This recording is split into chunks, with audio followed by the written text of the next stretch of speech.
Hello दोस्तों, मैं जमारा स्वागत करता हूं आपका आपके ही यूट्यूब चैनल पर। ये कोशिका का चौथा पार्ट है। आपकी जानकारी के लिए मैं बता दूं कि हमने नॉलेज बूस्टर का एक सीरीज शुरू किया था, जिसमें हम बायोलॉजी की चैप्टर वाइज क्वेश्चन डिस्कस करेंगे जो एग्जाम में आते हैं और आ चुके हैं। ये मोस्ट इंपॉर्टेंट क्वेश्चन है जो बार बार एग्जाम में आते हैं। तो चलिए शुरू करते हैं। ये चौथा पार्ट है, क्वेश्चन नंबर 31 है इसका। 80% से अधिक सेल कोशिका में पाया जाने वाला पदार्थ क्या है? यानी हमारी कोशिका के अंतर्गत ऐसा कौन सा चीज है जो 80% से अधिक पाया जाता है? ऑप्शन है प्रोटीन, चर्बी, खनिज, जल। आपको पता होगा जल जो है हमारे शरीर में 80% से ज्यादा पाया जाता है, तो जल आंसर हो जाएगा। ठीक, क्वेश्चन नंबर 32 देखते हैं। क्वेश्चन नंबर 32 है, निम्नलिखित में से कौन सा कोशिका अंगक मुख्य रूप से पाचक एंजाइमों के संग्राहकार की तरह कार्य करता है? फिर से इसको समझिए। निम्नलिखित में से कौन सा कोशिका का अंगक, यानी कोशिका का ऐसा कौन सा अंग है जो मुख्य रूप से पाचक एंजाइमों के संग्राहक, यानी जो पाचक एंजाइम उसको संग्राहक करने का काम करता है, पाचक एंजाइम को संग्रह करे, यानी कोशिका के अंदर पचाने का काम कौन है? तो आपका आंसर हो जाएगा डी, लाइसोसोम। लाइसोसोम जो होता है कोशिका के अंदर के सभी भागों को पाचन का कार्य करता है। यानी कोशिका के अंदर जो भाग कार्य नहीं करते, तो इस लाइसोसोम के अंदर जल अपघटक एंजाइम होता है। ये जल अपघटक एंजाइम उसमें डाल देता है तो कोशिकाएं मर जाती हैं। और इस सीडीएस 2019 में पूछा हुआ क्वेश्चन मोस्ट इंपॉर्टेंट है।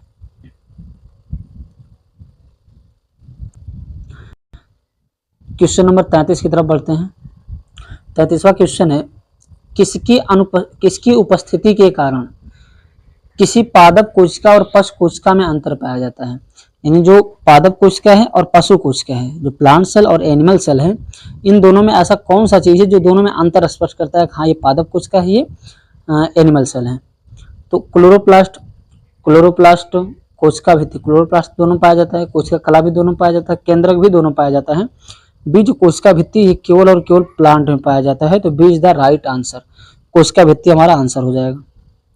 क्वेश्चन नंबर 34 देखते हैं। 34वां क्वेश्चन है, गाल्जी काय का प्रमुख कार्य क्या है?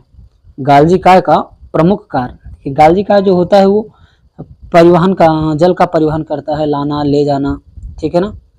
तो यहाँ पे जो हमारा हो जाएगा श्रावी, यानी आप कह सकते हैं गाल्जी का ऊर्जा का भी परिवहन करता है, मतलब लाने ले जाने का काम करता है, श्रावी हो जाएगा। ठीक, शोषण का करता नहीं, कोशिका विभाजन होता नहीं, पाचक रस उत्पन्न करता नहीं, तो क्या हो जाएगा? श्रावी, ऑप्शन नंबर डी। तो चलिए बढ़ते हैं क्वेश्चन नंबर 35 की तरफ। 35वां क्वेश्चन है, कोशिका का रसोई घर किसे कहा जाता है? रसोई घर किसे कहते हैं? रसोई में खाना बनता है, तो कोशिका में भोजन बनाने का काम कौन करता है? अच्छा, कोशिका में भोजन बनाने का काम अगर इसमें देखा जाए तो लिकोप्लास्ट, क्रोमोप्लास्ट, रिक्तिका, क्लोरोप्लास्ट, ये पेड़ पौधे वाले नाम है। तो पेड़ पौधे में भोजन बनाने का काम कौन करता है? हरित लवक यानी क्लोरोप्लास्ट। तो option D is the right answer हो जाएगा, क्लोरोप्लास्ट। ये बिहार एसएससी 2018 में पूछा हुआ क्वेश्चन है और बहुत बार पूछ चुका है।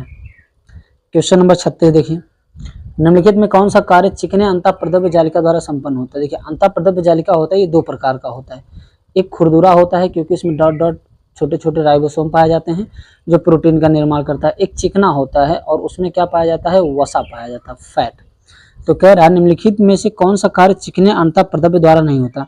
द्रव्यों का अभिगमन, ये तो होता है, द्रव्य कुछ आते जाते रहते हैं।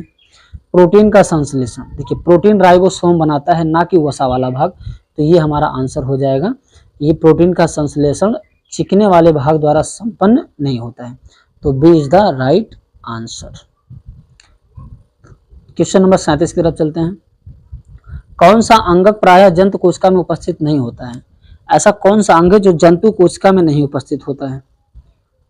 अब बताइए, जंतु कोशिका में गाल्जी काय जंतु कोशिका में होता है, माइटोकॉन्ड्रिया होता है, अंतःप्रद्रव्य जालक होता है, लवक नहीं होता। लवक किस में होता है? प्लांट सेल में होता है लवक।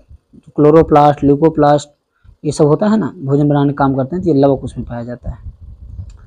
ठीक, अच्छा, लवक में भी क्या होता है? हरित लवक, अवर्णित लवक, वर्णित लवक, वही होता है। इंग्लिश में क्रोमोप्लास्ट, ल्यूकोप्लास्ट, क्लोरोप्लास्ट, ये सब बोला जाता है। तो इसका आंसर हो जाएगा ए। चलिए क्वेश्चन नंबर 38 की तरफ चलते हैं।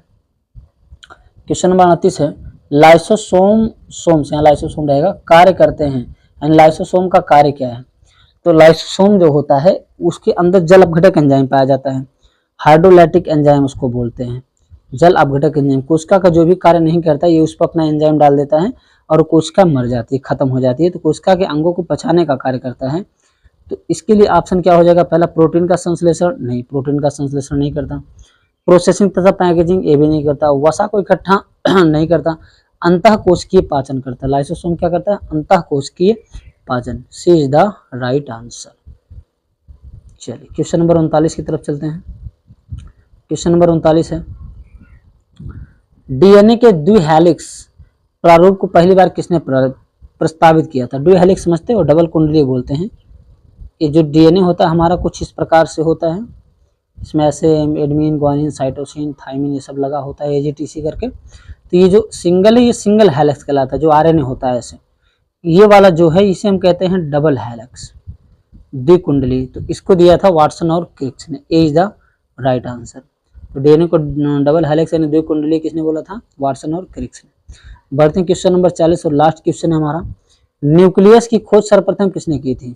न्यूक्लियस मतलब ये कोशिका के अंदर की बात कर रहा है, केंद्रक की बात कर रहा है। केंद्रक की खोज किसने की थी, तो केंद्रक की खोज रॉबर्ट ब्राउन ने किया था। डी ऑप्शन सही हो जाएगा, ब्राउन लिखा है, रॉबर्ट ब्राउन। ठीक है ना। आप ऐसे याद कर सकते हैं, केंद्रक मतलब कैसे, तो केंद्र में बीज, जैसे आम का बीज कैसा होता है, बीज मैक्सिमम देखो कि भूरे रंग का होता है, भूरे को इंग्लिश में क्या बोलते हैं, ब्राउन। तो ब्राउन से याद रख सकते हैं। न्यूक्लियस यानी केंद्र कैसा होता है, भूरे रंग का, ब्राउन। तो रॉबर्ट ब्राउन ने किया था। आई होप आपको ये समझ में आ गया होगा सारी चीजें। आप इसको अच्छे से तैयार कर लीजिए। एक दो पार्ट और इस पे आएंगे, उसके बाद कोशिका कंप्लीट हो जाएगा, फिर हम दूसरा टॉपिक को ही शुरू करेंगे। और ये मोस्ट इंपॉर्टेंट क्वेश्चन है जो बार बार एग्जाम में आते हैं। वीडियो अच्छा लगा हो तो कमेंट करके जरूर बताइएगा। वीडियो को लाइक कीजिए, ज़्यादा से ज़्यादा शेयर कीजिए, और अगर नए हैं तो चैनल पे सब्सक्राइब कर लीजिए, जिससे कि हमारे द्वारा डाले गए वीडियो आप तक तुरंत पहुँच सके। तो चलिए मिलते हैं अगले वीडियो में, तब तक के लिए धन्यवाद।